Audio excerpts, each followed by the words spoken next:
बिस्मिल्लाहिर्रहमानिर्रहीम। अस्सलाम वालेकुम व्यूअर्स, आप देख रहे हैं डाइनिंग और आज हम टैको स्टाइल सैंडविचेस बना रहे हैं जिन्हें आप टी टाइम, इफ्तार और ईद पे सर्व कर सकते हैं। रेसिपी पसंद आए तो चैनल को सब्सक्राइब कर दें।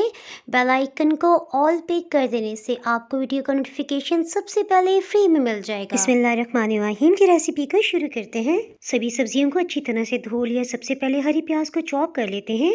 इसके साथ ही हीट को ऑन कर लेते हैं। 3 खाने वाले चम्मच ऑयल पैन में डाला है। इसके साथ ही हरी प्याज भी डाल सकते हैं, आप चाहें तो पिंक प्याज भी इस्तेमाल कर सकते हैं। इस रेसिपी में हम हाफ चिकन ब्रेस्ट का इस्तेमाल करें। नमक के बगैर इसे बॉईल कर लिया था। वजन में तकरीबन 300 ग्राम है। आप हाथ से भी इसका रेशा कर सकते हैं, लेकिन रेशा क्योंकि हमने बहुत छोटे साइज का रखना है सो चॉपर मशीन का इस्तेमाल कर रहे हैं। हीट को बिल्कुल लो रखा हुआ है। 1 मिनट के बाद चिकन के रेशे को भी शामिल कर देते हैं। 2 मिनट तक चिकन को भी भून लेते हैं ताकि इसकी स्मेल खत्म हो जाए। नमक आधी चाय की चम्मच से थोड़ा सा कम। लाल मिर्च पाउडर 1/4 टीस्पून। मिक्स हर्ब्स 1 चाय की चम्मच। सभी मसालों को चिकन के साथ मिक्सअप कर लेते हैं। सोया सॉस 2 खाने वाले चम्मच। ये चिकन की स्मेल खत्म करने के साथ साथ फ्लेवर में भी इजाफा कर देगा। चिली सॉस 2 खाने वाले चम्मच। आधी चाय की चम्मच काली मिर्च या सफेद मिर्च। चिकन नीचे न लगने पाए सो फिर से मिक्सअप कर लेते हैं। जायद में इजाफे के लिए गाजर और बंद गोभी बारीक चॉप करके शामिल करें। दोनों आधा आधा कप है।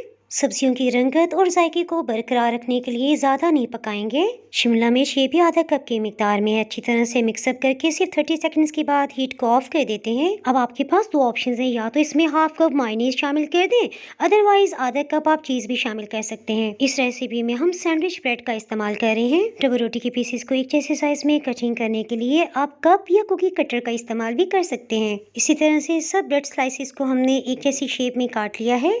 रेड कलर के इफेक्ट को देने के लिए हम प्लेन केचप का इस्तेमाल कर रहे हैं। इसे प्लेटर में निकाल लेते हैं और ब्रेड के किनारों पे इसकी कोटिंग कर लेते हैं। और अगर आपको केचप का फ्लेवर पसंद नहीं है तो हरी चटनी का ऑप्शन भी है। मेरे पास तो ये फ्रोजन कंडीशन में था सो मैं यही यूज कर रही हूँ। आप 2 हरी मिर्च, 6 चम्मच सब्ज धनिया, 3 चम्मच पुदीने को पीस लें।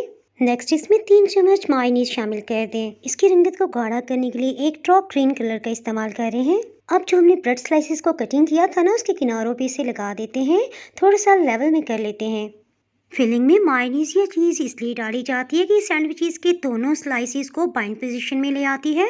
फिलिंग को ब्रेड स्लाइस पे लगाते हुए लेवल में ले आते हैं। देखिए कितना खूबसूरत लग रहा है। दूसरे स्लाइस से कवर करते हुए हल्के से हाथ से प्रेस करते हैं। इन्हें सुनहरी रंगत देने के लिए हीट को ऑन कर लेते हैं। हाफ टी स्पून मक्खन लगाया है। आप चाहें तो सिंपल ऑयल या फिर ऑलिव ऑयल का इस्तेमाल भी कर सकते हैं। सैंडविचेस की फाइन कटिंग के लिए जिगजैग वाली छुरी का हम इस्तेमाल कर रहे हैं। अल्हम्दुलिल्लाह। इसी तरह से जिन सैंडविचेस पे हमने केचप लगाया था उन्हें भी सेक लेते हैं। ग्लिटर में शिफ्ट कर लेने के बाद जहां महसूस करें दोबारा से फिलिंग कर लें। गाजर और बंद गोभी के चॉप के बारीक पीसेस से डेकोर कर लेते हैं। रेसिपी पसंद आए तो वीडियो को लाइक कर दिए, इससे चैनल को ग्रो होने में मदद मिलेगी। मजीद नई चटखारेदार रवायती और कॉन्टिनेंटल डिशेस के लिए चैनल को सब्सक्राइब कर दें। बेल आइकन को ऑल पे कर देने से आपको वीडियो का नोटिफिकेशन अपलोड होते ही सबसे पहले फ्री में मिल जाएगा। दुआओं में याद रखें, फिर मिलेंगे किसी मज़ेदार सी रेसिपी के साथ। उस वक्त तक अल्लाह हाफिज़।